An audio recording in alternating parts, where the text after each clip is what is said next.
大家好啊！話說今日又走去揾新嘢食啦。今日就嚟到荃灣係鴻輝勇者塔食呢個牛大爺嘅潮汕牛肉放題啊！點咗個貴少少嘅套餐，主打呢就係食呢啲嘢噶啦。在場嘅工作人員呢都好忙碌咁喺度準備緊啲牛肉啊！一坐低乜都未點啦，6碟唔同部位嘅潮汕牛已經自動係懟上嚟噶啦。仲有個少少嘅海鮮拼盤跟埋咁樣啦。雖然佢哋叫豪華海鮮拼盤，但係老實就普普通通啦。在場呢都坐滿晒人嘅。咁入翻正題啦，講翻啲牛肉先。啲色澤呢係屬於赤鮮紅嘅，有自然嘅光澤，唔似嗰啲急凍肉咁樣暗啞無光嘅。湯底我就揀牛清湯試真啲味。首先嚟個雪花牛先，大理石紋路都 OK 嘅，冇和牛嗰啲咁肥。呢度大概係8瘦2肥嘅，肉質就比較腍。入口嗰刻係食到嗰啲牛肉 feel 都係新鮮嘅，跟住再嗱嗱聲試埋呢個吊龍啦。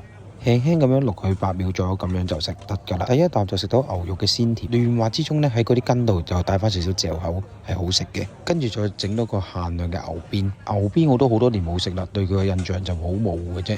跟住一日食落口嗰下我就笑鬼咗，食落去 QQ 彈彈，好似食緊牛筋咁樣。跟住到海鮮拼盤呢條魷魚仔啦，今日就比較好彩食到魷魚乸，所以入邊係食到啲膏喺度嘅，入口十分之 creamy。刺身鮑魚冇乜特別，所以就唔講啦。我最中意食嘅牛胸油係潮汕牛入邊嘅隱藏王者，有一隻牛入邊呢，只係得少量嘅牛胸油嘅啫。一入口肥香四溢，嚼多2下肉膜就好似脆蛋，持久嘅油香呢係喺你個嘴度呢越嚼越香嘅。到最後大戰咗個半鐘頭左右已經好飽噶啦，埋單都係360蚊位，唔使4嚿水，我個人就覺得好抵啦。